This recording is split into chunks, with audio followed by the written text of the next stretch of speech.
Some places do not welcome the broken. They simply decide what to do with them. Amelia Carter stood at the edge of the private dock as the Caribbean wind pulled hard at her soaked hair, saltwater rain mixing with the ocean spray in heavy drops that clung to her thin jacket. The ferry had already disappeared back into the horizon, leaving her alone in a world that looked too beautiful to belong to someone like her.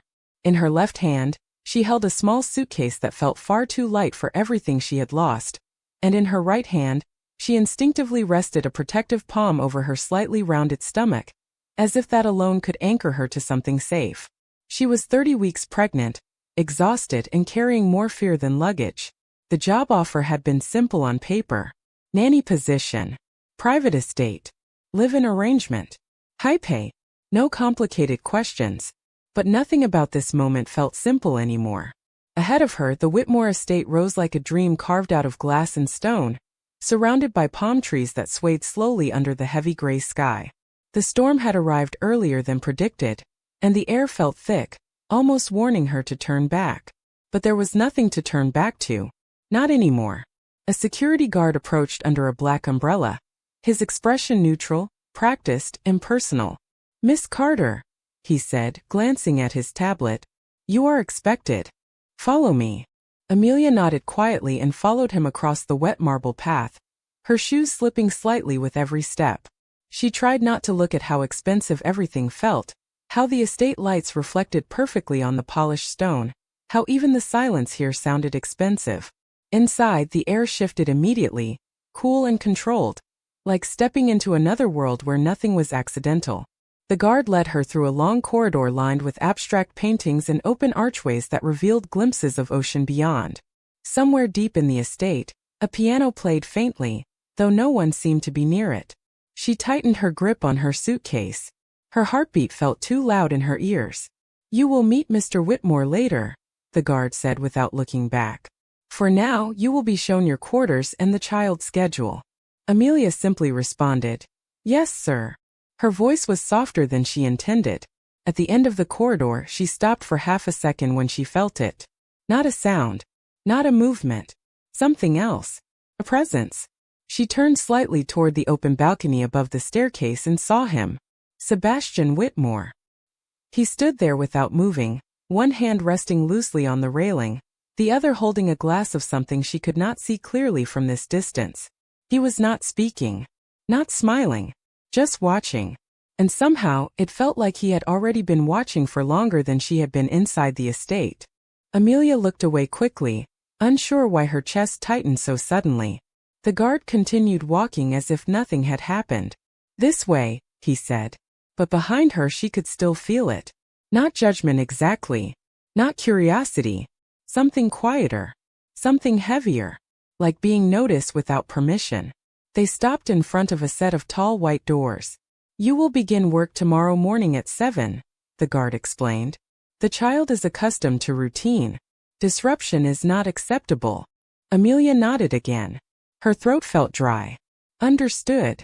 The doors opened, revealing a modest but elegant room overlooking the ocean. A crib stood near the window. Fresh linens. Toys arranged with careful precision. Everything ready for a child she had not yet met. She placed her suitcase gently on the floor and exhaled slowly, trying to steady herself.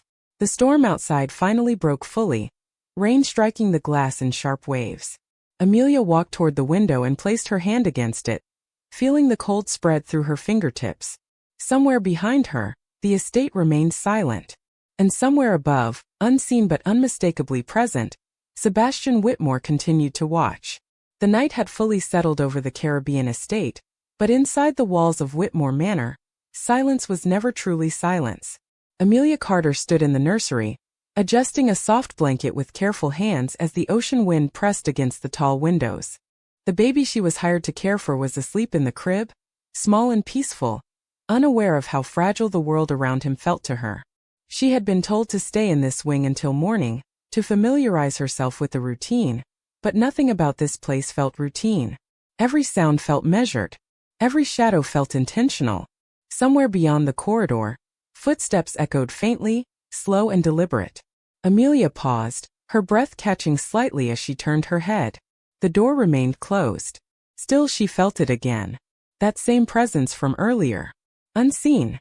Unmoving. Watching. Upstairs, Sebastian Whitmore stood near the edge of his private gallery window, the glass reflecting the storm clouds rolling over the ocean. He held a glass of water in his hand but had not taken a sip. His gaze remained fixed downward, not at the sea, but at the wing where the nanny had just been assigned. She arrived on time, a voice said behind him. It was his estate manager, Thomas Green, holding a digital tablet. Background checks are clean. No red flags. She is 28 years old, from Ohio, previously employed as a caregiver for private families. Sebastian did not turn. And the pregnancy? Thomas hesitated for half a second. Confirmed. Approximately 30 weeks. She did not disclose it in detail during the interview, but she also did not deny it when asked directly. A pause stretched between them. The storm outside flickered with distant lightning over the horizon, illuminating Sebastian's expression for only a moment. Controlled. Unreadable.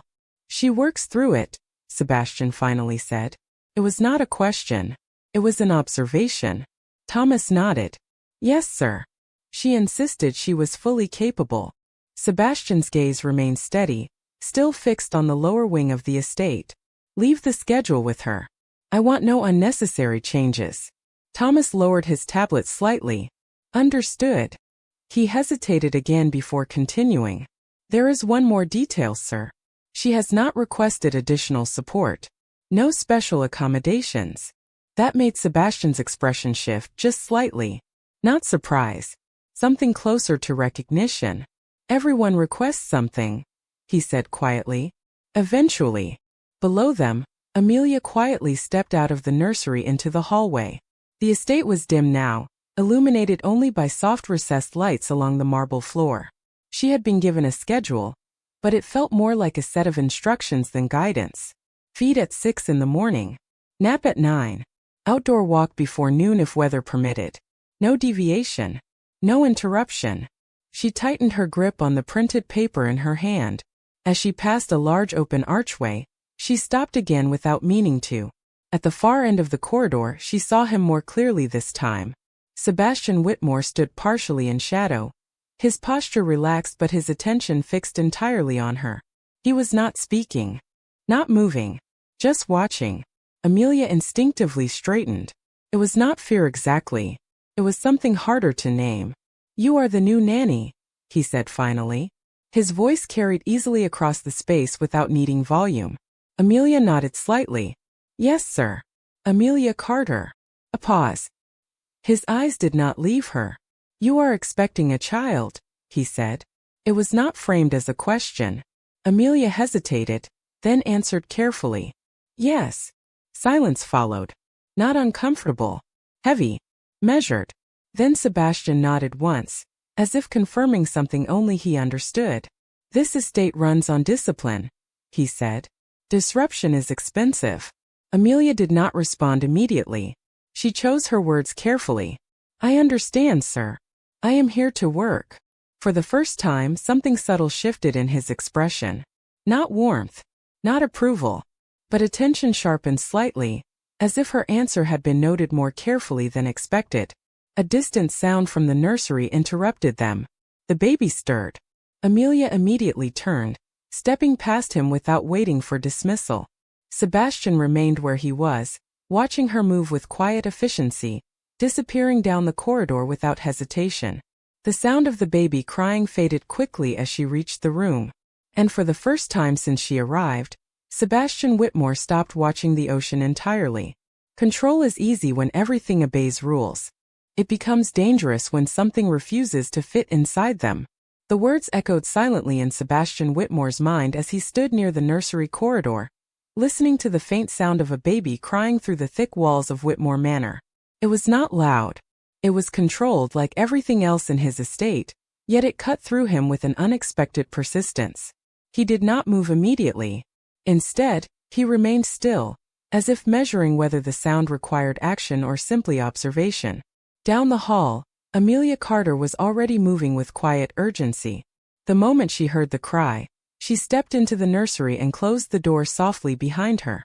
The air inside felt warmer than the rest of the estate, almost human in contrast to the polished silence outside. She approached the crib immediately, her movements steady despite the fatigue pressing through her body. "It is okay," she whispered gently, though the baby could not understand her yet. "I am here." She lifted the infant carefully, supporting the head with practiced hands. The crying softened almost instantly, replaced by small, uneven breaths. Amelia exhaled slowly, rocking slightly as she adjusted the blanket around the child. "You just had a bad moment, that is all," she said softly, her voice carrying the kind of calm that came from having nothing left to break. Outside the nursery, Sebastian finally moved. He walked slowly down the corridor, stopping just before the partially open door. He did not enter. He simply watched through the narrow gap, his expression unreadable. Amelia did not notice him at first. Her focus remained on the child. She checked the bottle warmer, tested the temperature with care, then settled into the chair beside the crib. Everything she did was precise but not rigid. There was something instinctive in her movements, something that did not come from training alone.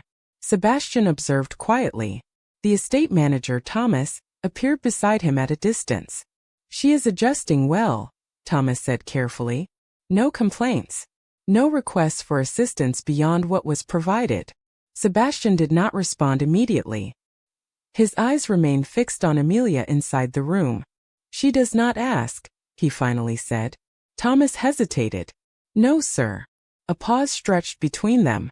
Inside the nursery, Amelia began humming softly, a low melody that filled the space without effort. The baby calmed further, eyes slowly closing again.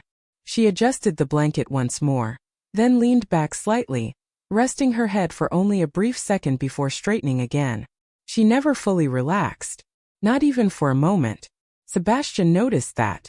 "Everyone breaks eventually," Thomas said quietly, almost as an observation.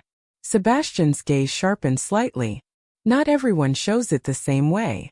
A silence followed. Amelia checked the clock on the wall. 6 minutes had passed since the feeding began. She carefully burped the baby, then placed him back into the crib. Her hand lingered for a moment longer than necessary, as if confirming stability. Then she stood. That was when she finally felt it. Not a sound. Not movement. Something heavier. She turned slightly toward the door. Sebastian was there. Standing in the threshold now. Fully visible. Not hiding. Not interrupting. Just present. Amelia straightened immediately. "I did not hear you come in, sir." Her voice remained calm, but there was a subtle alertness behind it. Sebastian did not answer right away. His eyes moved briefly to the crib, then back to her. "You manage him well," he said finally. Amelia nodded once. "He is an easy baby." A faint pause followed that answer. Sebastian stepped slightly further into the room, his presence changing the air in a way that was difficult to ignore. "You are 30 weeks pregnant," he said. Not a question. Amelia nodded again. "Yes." Another silence. He studied her for a moment longer than socially necessary. Not invasive. Not soft. Analytical. "You should not be working at this capacity," he said. Amelia met his gaze without hesitation. "I need to work, sir." That was all she offered. No explanation. No justification. Just fact. For the first time, something shifted subtly in Sebastian's expression. Not sympathy. Not approval. Something closer to curiosity sharpened by contradiction. He looked at her longer now, as if recalibrating an assumption. Then he turned slightly toward the crib again. "This estate does not tolerate instability," he said. Amelia responded calmly. "Neither do I." That answer lingered in the space between them. Outside, the storm intensified slightly, wind pressing against the glass like an unseen force testing the structure. Inside, the baby slept peacefully again, unaware of the tension that had just passed through the room. Sebastian finally stepped back toward the doorway. He paused once before leaving. "Tomorrow," he said, "you will follow a revised schedule." Amelia nodded. "Yes, sir." He left without another word. But this time, as he walked away, he did not look back at the ocean. He looked back once toward the nursery door. People never notice the weight of silence until it is used against them. Amelia Carter felt that truth settle into her bones as she stepped into the main dining hall of Whitmore Manor for the first time that morning. The space was already alive with movement.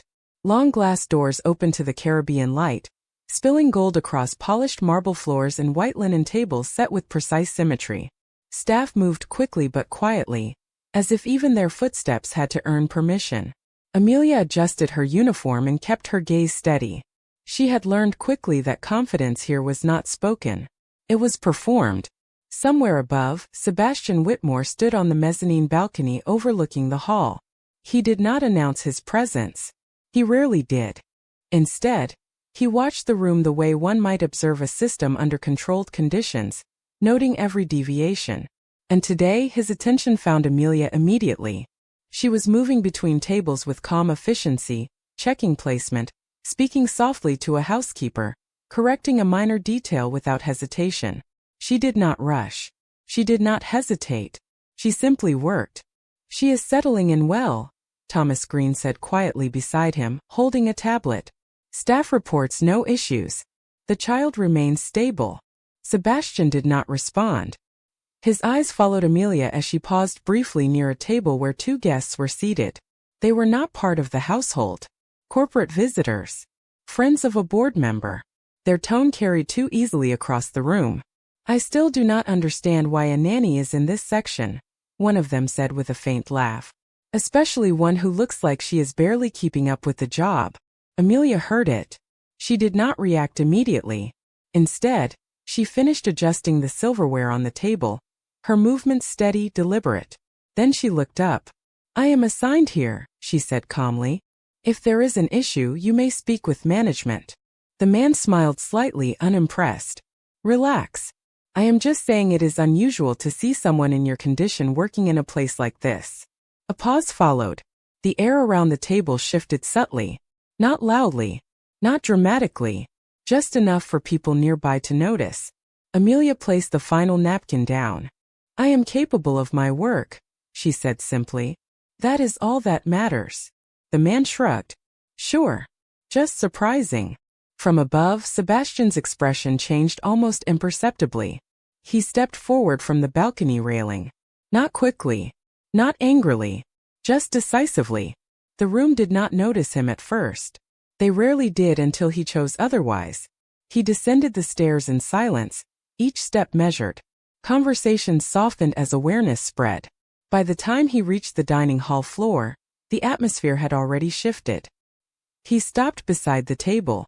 "If you are finished evaluating my staff," he said calmly, "there are other places on this island where opinions are welcome." The man blinked. "Mr. Whitmore, I did not mean." Sebastian raised a hand slightly, not allowing interruption. "This estate does not function on unsolicited commentary," he said evenly. "If you are uncomfortable, I can arrange transportation back to the mainland immediately." The silence that followed was immediate and absolute. The man forced a small laugh. No, that will not be necessary." Sebastian nodded once. "Then we understand each other." He did not look at Amelia directly. Not yet. But as he turned to leave, his eyes briefly shifted toward her. Just a fraction of a second. Enough to register. Amelia remained composed, though she had felt the entire exchange settle around her like pressure in the air. When the guests finally returned to their conversation at a lower volume, she continued her work. No acknowledgement. No change in pace. Later that afternoon, the storm that had been circling the island finally broke. Rain came down in thick sheets, rattling the windows of Whitmore Manor. Power flickered once in the western wing. Amelia was in the nursery when it happened, gently rocking the baby as thunder rolled across the sea. The lights dimmed for a moment, then stabilized. The child stirred slightly but did not cry. Amelia exhaled softly. "It is okay," she whispered. "You are safe." Behind her, the door opened without warning. Sebastian stood there, rainwater still faintly visible on the shoulders of his suit jacket. He did not speak immediately. His gaze moved from the sleeping child to Amelia, who had not turned around yet. "You handled the situation earlier," he said finally. Amelia turned slightly, still holding the baby. "It was unnecessary," she replied. "They were guests." They were incorrect, Sebastian said. A pause followed. Rain continued to press against the glass, steady and unrelenting. Amelia adjusted the blanket around the child. I am used to it, she said quietly. Sebastian's eyes narrowed slightly, not in anger but in calculation. That should not be something you are used to, he said. Then he turned and left the room without another word. But this time, as the door closed behind him, he did not immediately walk away. He stood still in the corridor for several seconds, listening, watching, and thinking far longer than he intended to admit. Power does not always enter a room loudly. Sometimes it enters when someone decides to listen a little longer. Amelia Carter did not hear Sebastian Whitmore arrive at first. She was in the nursery, kneeling beside the crib, gently adjusting the baby's blanket after a long afternoon feeding. The storm outside had softened into steady rain, tapping against the glass like a slow, controlled rhythm. The child had finally fallen asleep again, and for the first time that day, Amelia allowed herself a small breath of relief. She rested one hand lightly on the edge of the crib, careful not to disturb him. Her other hand instinctively settled over her abdomen for a brief second, a quiet reminder of her own condition. Then she stood. That was when she noticed him. Sebastian Whitmore was already inside the room. He was not moving, not speaking, just watching her the way he always seemed to watch everything, as if silence itself revealed more than words ever could. Amelia straightened immediately. I did not hear you come in, sir, she said calmly. Sebastian did not respond right away. His eyes shifted briefly to the sleeping child, then back to her. You stayed longer than scheduled, he said finally. Amelia nodded once. He was unsettled. I wanted to make sure he was calm before leaving. A pause. The room felt smaller when he was in it, though nothing physically changed. Sebastian stepped slightly closer to the crib but kept his distance from her. You adjust without instruction, he said. It was not a compliment. It was an observation. Amelia met his gaze steadily. It is part of the job. Another silence followed. The rain outside intensified briefly, a low roar against the windows. Sebastian turned his attention back to her. Your condition, he said. Amelia did not react immediately. She had heard him reference it before, always in the same measured tone. Yes, she replied simply. It does not affect my ability to work. His expression tightened slightly, almost imperceptibly. That is not what I asked. Amelia remained still. Then what are you asking, sir? For a moment he did not answer. The question seemed to hang in the air between them longer than necessary. When he finally spoke, his voice was quieter. Why are you here? Amelia blinked once. I needed employment. That is not the full answer, he said. She exhaled slowly, choosing her words carefully. The full answer is that I needed stability. For myself. For my child. That seemed to register more than anything else she had said. Sebastian's gaze shifted slightly, not away from her, but through her, as if evaluating layers she had not intended to show. And you believe this environment provides that, he said. It was not a question. Amelia nodded. It provides opportunity. A faint pause followed. Then he stepped back slightly, as if ending the line of inquiry before it went further than intended. Opportunity requires endurance here, he said. Amelia responded without hesitation. I am not unfamiliar with endurance. That answer lingered longer than expected. Sebastian's eyes narrowed slightly, not in suspicion but in reconsideration. Somewhere outside the nursery, thunder rolled again across the island, distant but steady. The baby stirred briefly but did not wake. Amelia adjusted the blanket automatically, her movements calm and practiced. Sebastian watched her do it. Not the action itself, the consistency behind it. After a moment he spoke again. The staff report no issues with you. Amelia gave a small nod. I intend to keep it that way. A faint shift in his expression. Not approval. Not dismissal. Something closer to acknowledgement. He turned slightly toward the door, then paused. You should not push beyond your limits, he said. Amelia looked at him directly. I know my limits. A brief silence. Then he left without another word. The door closed softly behind him. Amelia remained still for a moment, listening to the rain. Only when she was certain he was gone did she move again. But outside the nursery, Sebastian did not immediately walk away. He stood in the corridor, unmoving, as if recalibrating something he had not planned to examine. And for the first time since she arrived at Whitmore Manor, his attention did not return to the ocean. Stayed on her. Sometimes the body reacts before the mind accepts what it is feeling. Amelia Carter realized that truth at exactly 2:14 in the morning when the baby's cry cut through the quiet of Whitmore Manor like a sudden alarm. She was already awake. She had been awake long before the sound, sitting in the small chair beside the crib with her hand resting lightly on her abdomen, waiting for the next movement, the next shift, the next sign that she was still managing both lives at once. The nursery light was dim, softened to a warm glow that made everything feel almost safe. Almost. She stood immediately, moving with practiced calm, lifting the baby carefully from the crib. "It is okay," she whispered, her voice steady even though her body felt heavier than usual. "I am here." The baby settled briefly but not fully. Amelia adjusted her hold and walked slowly across the room, rocking gently, her steps measured against the wooden floor. Outside the nursery, the estate was silent. Too silent. Not even the ocean sounded loud tonight.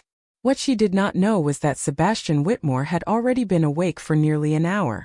He stood in his private office overlooking the dark Caribbean horizon, one hand resting on the edge of his desk while the other held a glass of water untouched. His attention had not been on documents. It had been on the nursery wing. Again. Thomas Green entered quietly, tablet in hand. "She is up again with the child," he said carefully. Sebastian did not turn. "How long?" Thomas checked the screen. "Approximately 14 minutes so far." A pause. Sebastian set the glass down. "She does not sleep," he said. It was not a question. "Her schedule allows limited rest," Thomas replied. "She has not requested adjustment." Sebastian finally turned slightly. "She should not have to request it." Thomas hesitated. "Shall I update the schedule?" "No," Sebastian said. "I will handle it." That answer surprised Thomas, but he said nothing. Meanwhile, in the nursery, Amelia gently rocked the baby until the crying softened into uneven breathing again. She exhaled slowly, trying to ignore the growing fatigue in her legs. The pregnancy made standing longer periods more difficult, but she refused to sit while the child was unsettled. She adjusted the blanket, checked the temperature of the room, then paused for a moment longer than intended. A slight wave of dizziness passed quickly, but it was enough for her to steady herself against the crib. "Just a moment," she whispered softly to herself. "You are fine." The baby calmed again. She allowed herself a breath of relief. That was when she heard it. A knock. Soft. Controlled. She turned slightly toward the door. "Come in," she said quietly. The door opened and Sebastian stepped inside. He did not speak immediately. His eyes moved first to the child, then to her. Something in his expression changed subtly when he noticed her posture. Not dramatic. Just sharp enough to register. "You are still awake," he said. Amelia nodded. He needed attention. Sebastian stepped further into the room, stopping a few feet away from her. "This is the third time tonight." "Yes," she replied calmly. A pause followed. Then Sebastian spoke again. "You are not resting enough." Amelia met his gaze without hesitation. "I will rest when he is stable." That answer did not satisfy him. She could see it in the slight tightening of his jaw. "Your condition requires rest," he said. Amelia exhaled slowly. "My condition does not change responsibility." For a moment, neither of them spoke. The room felt smaller again, not because of space but because of presence. Sebastian looked at her longer this time, as if recalculating something he had already assumed. "You are not replaceable," he said finally. Amelia blinked slightly, caught off guard by the statement. "I am doing my job." "That is not what I said," he replied. Another silence followed. The baby shifted in the crib but did not cry. Amelia carefully placed him back down, ensuring he remained asleep. When she straightened, she felt the fatigue again, stronger this time. She steadied herself quietly, unnoticed at first. Or so she thought. Sebastian noticed. He moved without warning, stepping closer, not invading, but closing distance just enough to register concern without words. "Sit," he said. Amelia frowned slightly. "I am fine." "That was not a suggestion," he replied evenly. She hesitated. Then, for reasons she did not fully analyze, she sat. The silence that followed was different. Less tense. More measured. Sebastian stood near the crib now, watching the baby sleep for a moment before speaking again. "You are pushing beyond reasonable limits," he said. Amelia leaned back slightly, exhaling. "I have done worse for less reason." That answer made him pause. He did not respond immediately. Instead, he looked at her again, not as staff, not as an employee, but as something harder to categorize. "You should not have to," he said finally. Amelia did not answer. Outside, the ocean wind picked up slightly, pressing against the glass. Inside the nursery, nothing moved except the slow rhythm of the sleeping child. And for the first time since she arrived, Sebastian Whitmore did not leave immediately after speaking. He stayed. Power does not always announce itself. Sometimes it acts before anyone realizes a line has been crossed. Sebastian Whitmore stood in the corridor outside the nursery, staring at the closed door for longer than he intended. The estate around him was quiet again, but the silence felt different now. He could still hear the faint rhythm of movement inside. Not chaos. Not urgency. Just care. Controlled, steady care. Thomas Green approached from behind, holding a slim folder. "The schedule conflict has been resolved," he said carefully. "She has not left the nursery since midnight except for brief adjustments." Sebastian did not take his eyes off the door. "That is not resolution," he said quietly. "That is endurance." Thomas hesitated. "Shall I instruct her to take mandatory rest hours?" Sebastian finally turned. His expression was unreadable, but there was something sharper behind his eyes now. "No," he said. "I will handle it myself." Thomas lowered his gaze slightly. "Understood, sir." When Sebastian entered the nursery, Amelia Carter was still there.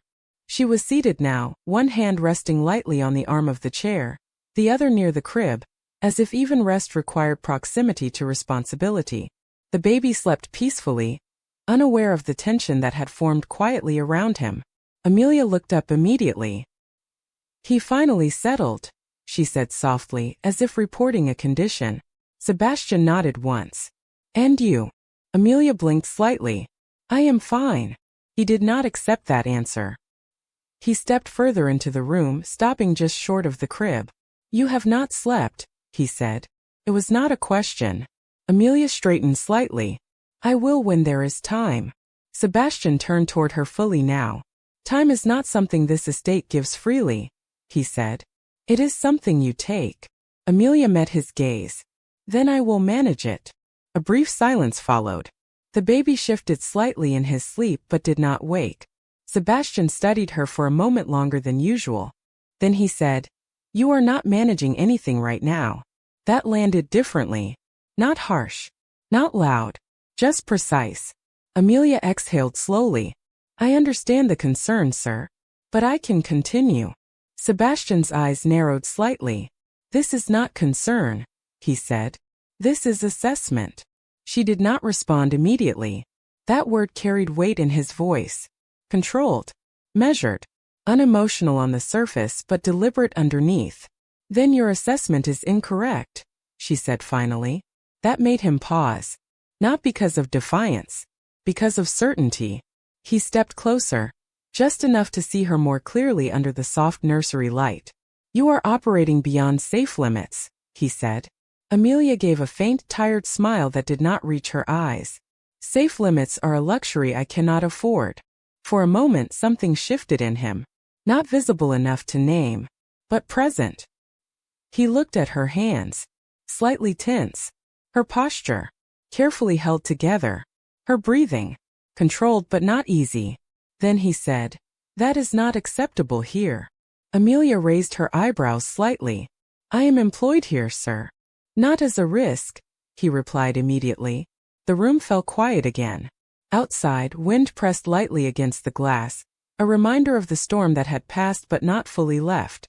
Sebastian finally spoke again. "You will rest for 4 hours." Amelia shook her head slightly. That is not necessary. It is not optional, he said evenly. She hesitated. For the first time there was a trace of resistance not tied to pride, but to exhaustion.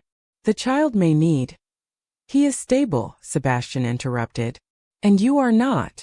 That statement lingered longer than anything else in the room. Amelia looked at him for a moment, then slowly exhaled. She did not argue further. Instead she stood. For hours, she repeated quietly. Then I return. Sebastian nodded once. You will. She paused before leaving, glancing once toward the crib. Then she stepped out of the nursery. The door closed softly behind her. Sebastian remained where he was. For several seconds he did not move. Then he looked at the sleeping child again. The room was quiet, controlled, but something had changed in its center.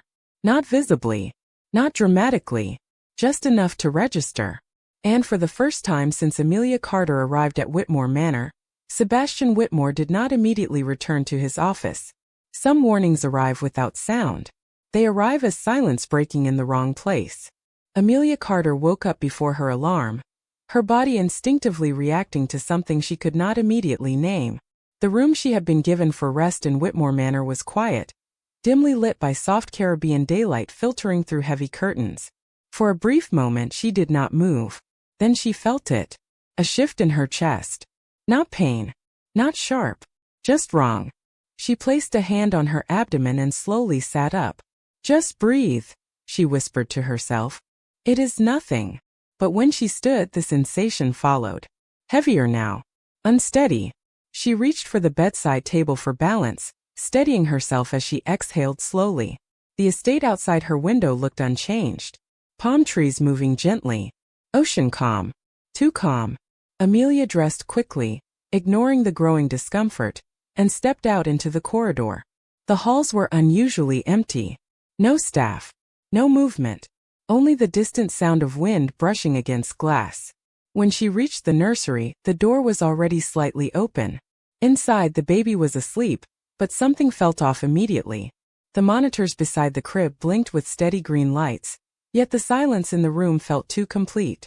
Amelia moved forward quickly, checking the child first. Hey, she whispered softly, placing a hand gently on the baby's chest. It is okay.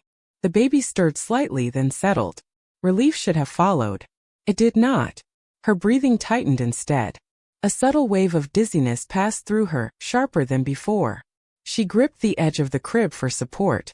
No, she murmured quietly. Not now. Behind her, footsteps entered the room. Sebastian Whitmore. He stopped immediately when he saw her posture. You are not supposed to be here yet, he said. His voice was controlled but sharper than usual. Amelia turned slightly, forcing composure into her expression. I checked on him first. He is fine. Sebastian's eyes shifted instantly from the child to her face. Something changed in his expression. Not alarmed yet, but alert. You are not fine, he said. Amelia tried to respond, but the words did not come as smoothly as she wanted. Another wave of dizziness passed. She steadied herself again. I just need a moment, she said. Sebastian moved closer in a single step. Not rushed, but decisive. Sit down, he said immediately. Amelia shook her head lightly. It is temporary. That is not a debate, he replied. There was no raise in volume, only certainty. She hesitated. Then the room shifted slightly. Not visually, physically. Her balance broke for a fraction of a second. Sebastian reached her before she fully fell. His hand caught her arm firmly, stabilizing her without hesitation. I said sit, he repeated lower this time. Amelia allowed herself to be guided into the chair near the crib. Her breathing was uneven now, controlled but strained. Sebastian did not call for staff. He did not leave the room. Instead, he moved quickly to the intercom on the wall. Medical assistance to the nursery, he said simply. Then he returned his attention to her. How long has this been happening? Amelia shook her head slightly. It will pass. Sebastian did not accept that answer. That is not what I asked. She closed her eyes briefly, trying to steady herself. Since earlier this morning, she admitted. It is nothing serious. That was the wrong thing to say. Sebastian's expression tightened. Not with emotion. With calculation. You are 30 weeks pregnant, he said. Nothing about this is nothing. The nurse arrived within minutes, followed by a doctor from the estate's private medical staff. The room filled quickly with quiet urgency.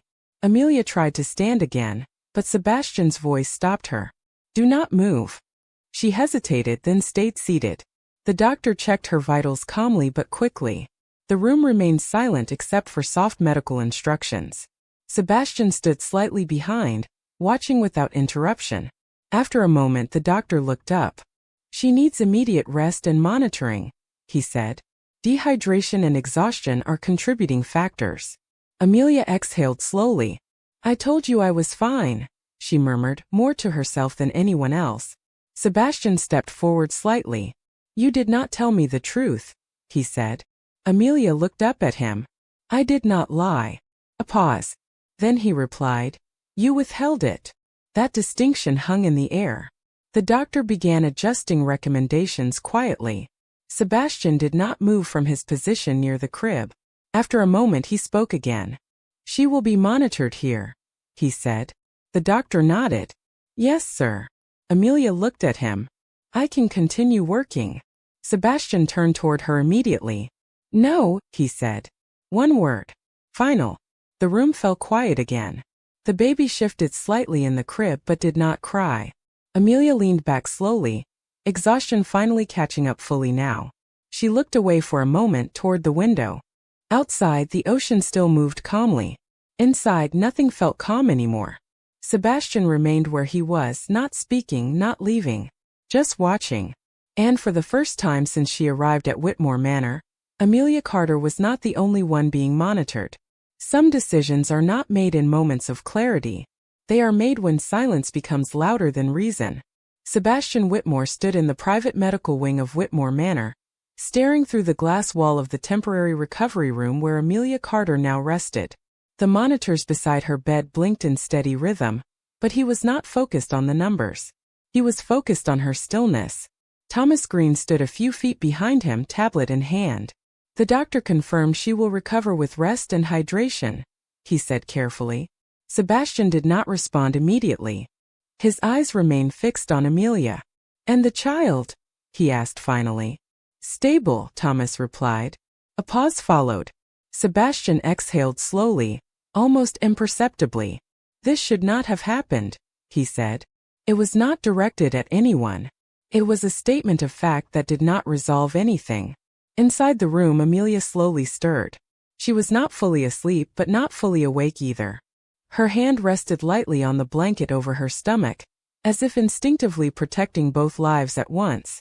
A nurse adjusted the four quietly and stepped out. The room fell into silence again. Sebastian finally turned away from the glass. Cancel all external meetings for the next 24 hours, he said. Thomas hesitated. Sir, the investment call with... Cancel it, Sebastian repeated, sharper this time. Thomas nodded once. Understood. Later that evening, the storm outside returned briefly, pushing rain across the windows of the estate in heavy waves. Inside the medical wing, Amelia was now fully awake. She sat slightly upright, her movements slower than usual but controlled. Sebastian entered without announcement. She looked up immediately. I am fine, she said before he could speak. He did not accept that answer. You are not leaving this room for now, he said. Amelia frowned slightly. I cannot stay inactive indefinitely. Sebastian stepped closer, stopping near the foot of the bed. You already pushed past your limit once, he said. That will not repeat. Amelia exhaled slowly. I did not collapse, she replied. I was tired. Tired is not the issue, he said. Ignoring exhaustion is. A silence followed. Amelia looked away briefly toward the window. I am not used to being monitored, she said quietly. Sebastian's expression did not change. You are now. That answer landed heavier than intended. Amelia looked back at him. Is that an order? She asked. It is protection, he said immediately. She did not respond right away. The word felt too intentional coming from him. Too precise. Outside, thunder rolled in the distance again, but softer this time. Amelia shifted slightly in the bed. You do not need to involve yourself in this, she said. Sebastian's gaze sharpened slightly. I already have. A pause followed. Amelia studied him for a moment. Why? She asked simply. That question did not have a quick answer. Sebastian turned slightly toward the window before responding. Because instability in this environment affects everything, he said. Including the child. Amelia nodded slowly. Then keep it professional, she said. Sebastian looked back at her. It already stopped being only professional when you refused to collapse quietly. A faint silence followed that statement. Not tense. Just unresolved. Amelia exhaled, leaning back slightly. I will recover quickly, she said. Sebastian did not argue this time. Instead, he moved toward the door. You will remain here, he repeated. That is not negotiable. He paused before leaving. And you will rest. Amelia watched him without replying. After he left, the room became quiet again. But not empty. Because for the first time since she arrived at Whitmore Manor, Amelia Carter realized something had changed. She was no longer only being observed. She was being prioritized. Sometimes silence is not peace. It is the moment right before everything changes direction. Amelia Carter sat in the recovery room of Whitmore Manor, the soft hum of medical equipment steady around her like a controlled heartbeat she was being asked to match. The Caribbean light outside had shifted into late afternoon gold, spilling through the tall windows and stretching long shadows across the polished floor. She had been instructed to rest, but rest felt like a luxury she had never fully learned to accept. Her hand rested lightly on the blanket over her abdomen. She could feel the subtle fatigue still lingering, but it was no longer overwhelming. Just present. Persistent. The door opened without announcement. Sebastian Whitmore entered as he always did, without hesitation or need for permission. He paused just inside the room, his gaze immediately assessing her condition before anything else. You are still here, he said. Amelia looked up. I was told to stay. That was not a suggestion, he replied. A faint pause followed. He stepped further inside, his presence filling the room in a way that made even silence feel structured. How do you feel?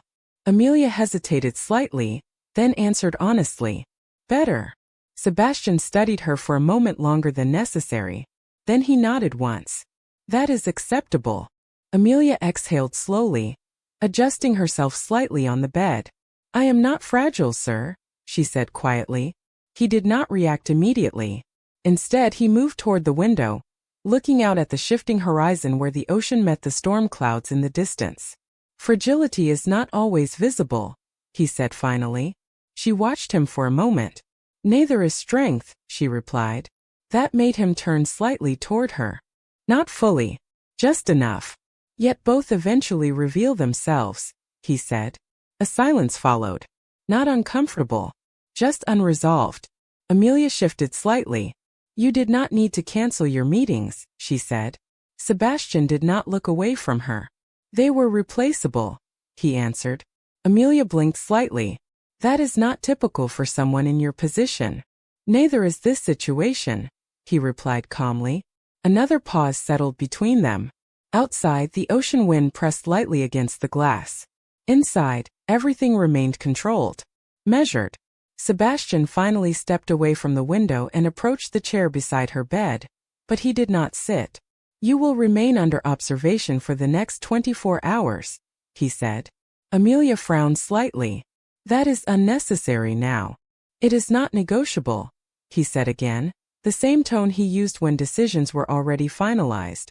She studied him for a moment. You are not my physician. No, he replied immediately. But I am responsible for the environment you are in. That statement lingered longer than expected. Amelia lowered her gaze briefly.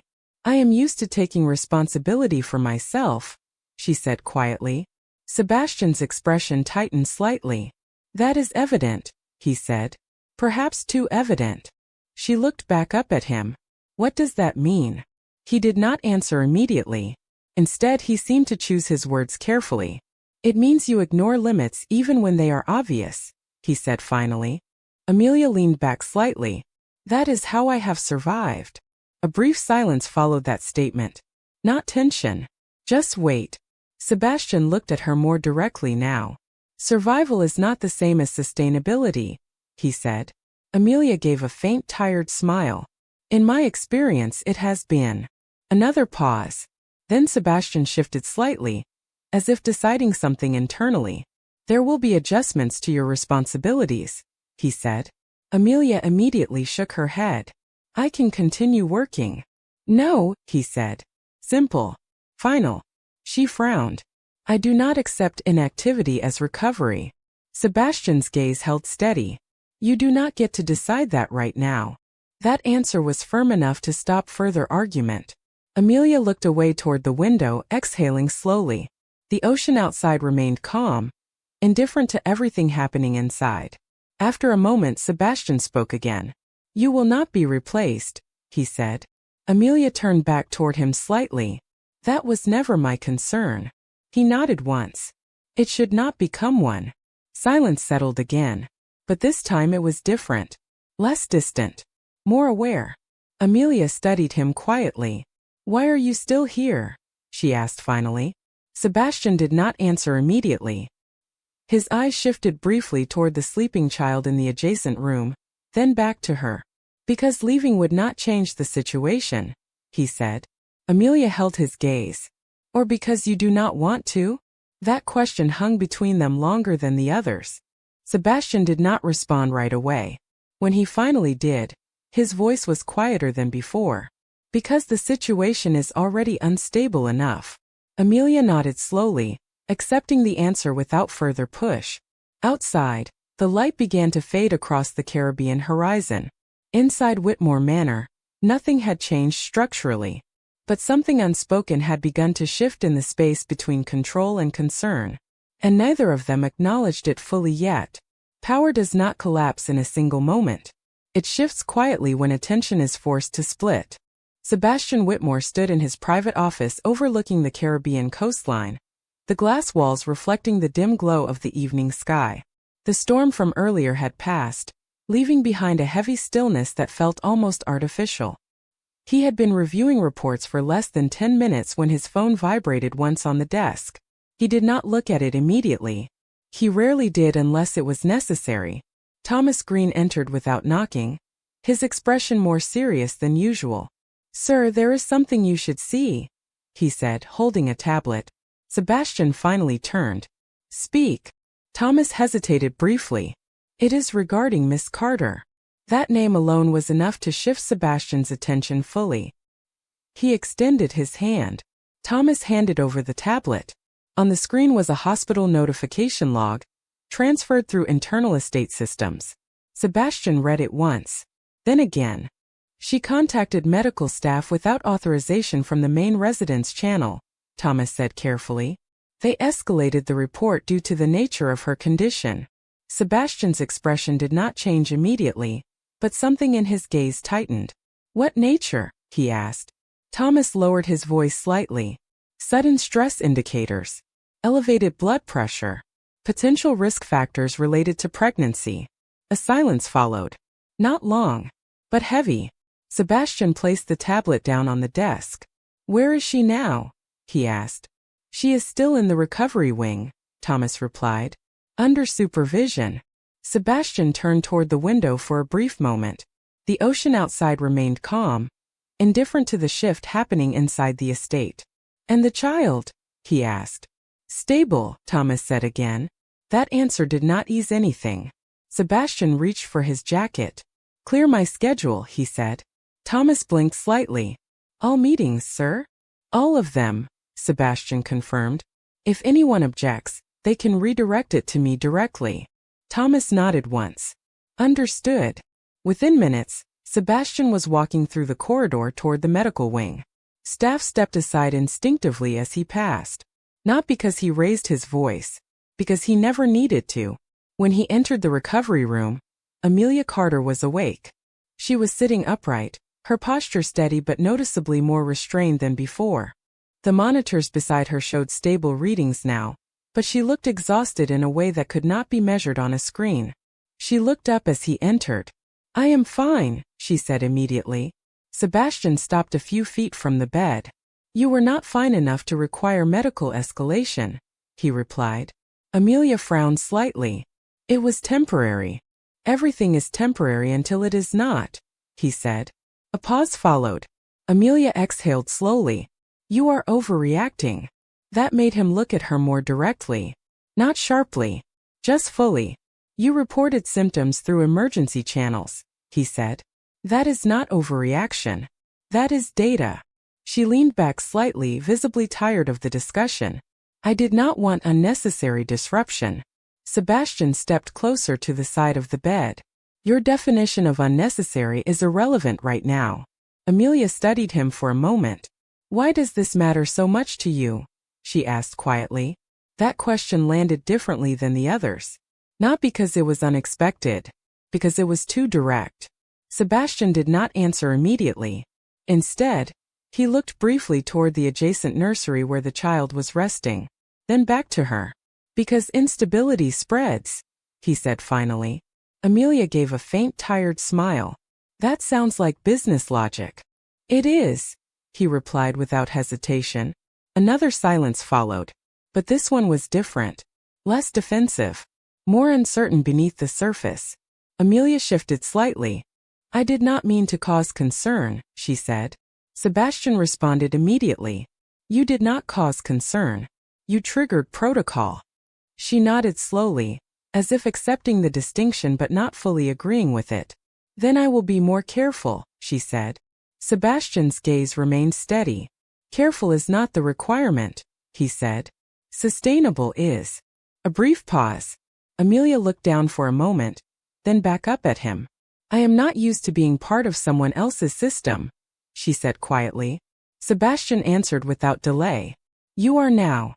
The words were not harsh. They were final. Amelia did not respond. Instead, she simply leaned back into the pillow, closing her eyes for a brief moment as the monitors continued their steady rhythm beside her. Sebastian stood there for several seconds longer than necessary. Then he turned slightly toward the door. But he did not leave immediately. And for the first time since Amelia Carter had arrived at Whitmore Manor, the decision to stay or leave was no longer purely procedural. Control is only real when it creates outcomes that cannot be ignored. Sebastian Whitmore stood in his private office late in the evening, the Caribbean horizon outside now dark and still, as if the entire island had paused to listen. The reports on his desk were untouched. For once, they did not hold his attention. His focus had already shifted hours ago. Thomas Green entered quietly, carrying a thin folder and a tablet. The medical team has cleared her for limited activity, he said carefully. Sebastian did not look up immediately. And her condition? He asked. Thomas hesitated. Stable. But they recommend continued monitoring for at least 48 hours. A pause followed. Sebastian finally leaned back slightly, his expression unreadable but clearly calculating. And she accepted that recommendation, he said. She did not resist further intervention, Thomas replied. Sebastian nodded once. That should have been the end of it. But it was not. Inside the recovery wing, Amelia Carter was sitting upright in bed, watching the faint movement of the curtains as the night wind shifted outside. The room was quiet now, no longer filled with medical urgency. Just observation. Just waiting. She had been told she could rest, but rest did not come easily when her thoughts were louder than the silence. The door opened without warning. Sebastian Whitmore entered. Amelia looked up immediately. I was told I am stable, she said before he could speak. Sebastian stopped a few feet from the bed. Stable is not the same as recovered, he replied. Amelia sighed softly. I am not sick, sir. I was exhausted. Exhaustion leads to collapse, he said simply. That is not acceptable in your condition. She studied him for a moment. You are speaking as if I am part of a system you manage. Sebastian did not deny it. You are within one, he said. A silence followed. Not tense. Just direct. Amelia shifted slightly, adjusting herself against the pillows. What happens when I no longer fit your system? She asked quietly. Sebastian's gaze did not move away from her. Then the system adjusts, he said. That answer was not comforting, but it was honest. Amelia looked down briefly, then back up at him. I am not a variable, she said. I am a person. Sebastian stepped closer to the bedside. Not invasive. Not distant. Just present. In practice, he said, those are not always separate in environments like this. That statement lingered between them longer than expected. Amelia exhaled slowly. You do not trust instability, she said. I manage it, Sebastian corrected immediately. A faint pause followed. Then Amelia gave a small, tired nod. I understand, she said. Outside the room, the estate remained quiet. No wind. No movement. Just stillness layered over stillness. Sebastian finally reached into his jacket and placed a slim folder on the table beside her bed. This is not a request, he said. Amelia glanced at it. What is it? A revised arrangement, he replied. She frowned slightly but did not touch it yet. For what purpose?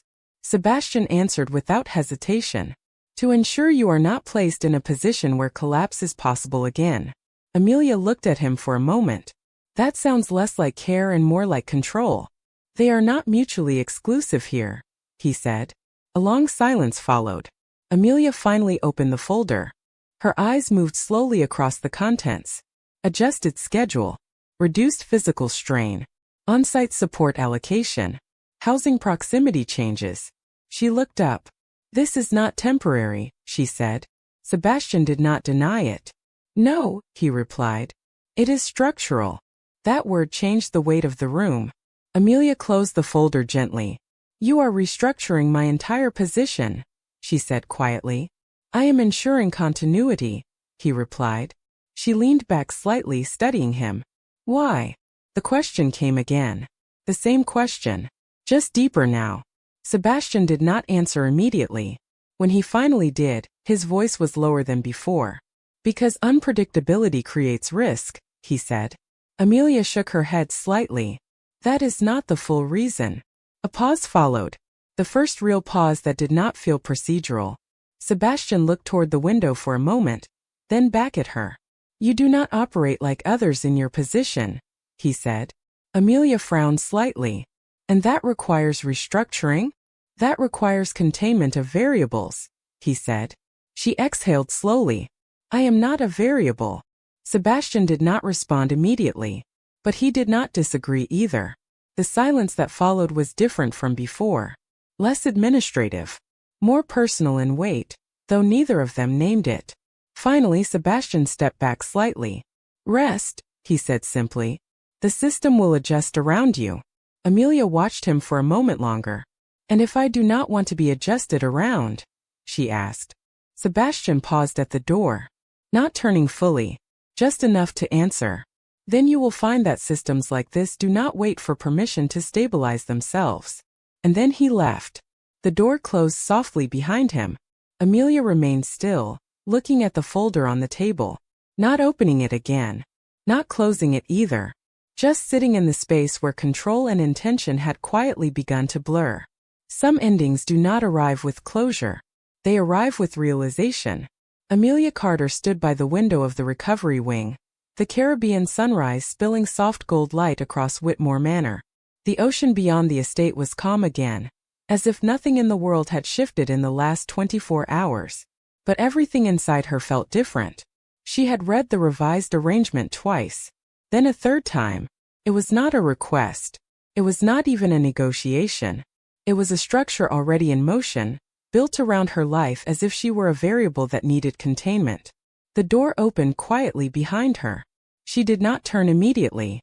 She already knew who it was. Sebastian Whitmore stepped inside, his presence steady, controlled as always. You are awake earlier than recommended, he said. Amelia finally turned. I did not sleep much, she replied calmly. A pause followed. Sebastian looked at her for a moment, then at the folder still on the table. You reviewed it, he said. Yes, Amelia answered. Multiple times. He nodded once. And your conclusion? Amelia exhaled slowly. It is not an arrangement, she said. It is containment. Sebastian did not deny it. That silence was answer enough. The ocean light shifted slightly as clouds moved across the horizon. For a moment, neither of them spoke. Then Sebastian walked closer, stopping at a respectful distance. "You interpret it incorrectly," he said finally. Amelia looked at him directly. "Then explain it correctly." A brief pause followed. Sebastian's expression remained composed, but there was something more deliberate in his attention now. "You were placed in an environment that exposed you to risk," he said. "That risk became measurable. It is now being controlled." Amelia shook her head slightly. "I am not a risk factor. In operational terms," he replied, "everyone is." That answer should have ended the conversation, but it did not. Amelia closed the folder slowly. "I am not part of your operations," she said. Sebastian did not respond immediately. Instead, he looked toward the sleeping child in the adjacent room. "You are already part of it," he said quietly. The words settled between them with unexpected weight. Amelia followed his gaze briefly. "Because of the child," she said. "Because of stability," he corrected. A silence followed. Not tense, just heavy with clarity neither of them fully acknowledged. Amelia stepped away from the window slightly. "I did not come here to be managed," she said. Sebastian's eyes returned to her immediately. "You came here to work," he said. "Work requires structure." She nodded slowly. "Not ownership." That word changed the air slightly. Not sharply, but noticeably. Sebastian's jaw tightened just a fraction. "No one is claiming ownership," he said.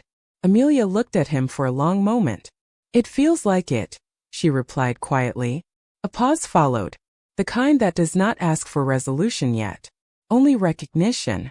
Sebastian finally spoke again, his voice lower. "Then we adjust perception," he said. Amelia gave a faint, tired smile. "You do not adjust perception. You adjust control." He did not answer that directly. Instead, he stepped slightly toward the door, then stopped. "You are recovering," he said. "That remains the priority." Amelia nodded. "And after that?" Sebastian turned slightly back toward her. "After that," he said, "we continue ensuring stability." Amelia studied him for a moment. "You say stability like it is an outcome," she said. "It is not," Sebastian replied. "It is maintenance." That answer lingered longer than expected. Amelia looked down briefly, then back up. "You cannot maintain people like systems," she said softly. Sebastian did not immediately respond. When he did, his voice was quieter than before. "I have not found another method that prevents collapse." A silence followed. Not disagreement, not agreement, just distance narrowing in ways neither of them had fully named. Amelia finally spoke again. "I am not collapsing," she said. Sebastian looked at her steadily. "You were close enough for intervention," he replied. That was not a contradiction.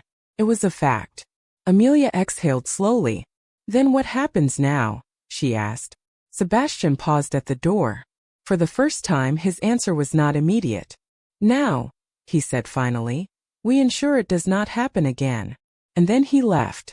The door closed softly behind him. Amelia remained standing by the window, the morning light shifting slowly across the room. The ocean outside remained unchanged. But inside Whitmore Manor, something fundamental had already begun to shift, quietly, permanently, without either of them fully agreeing on when it started.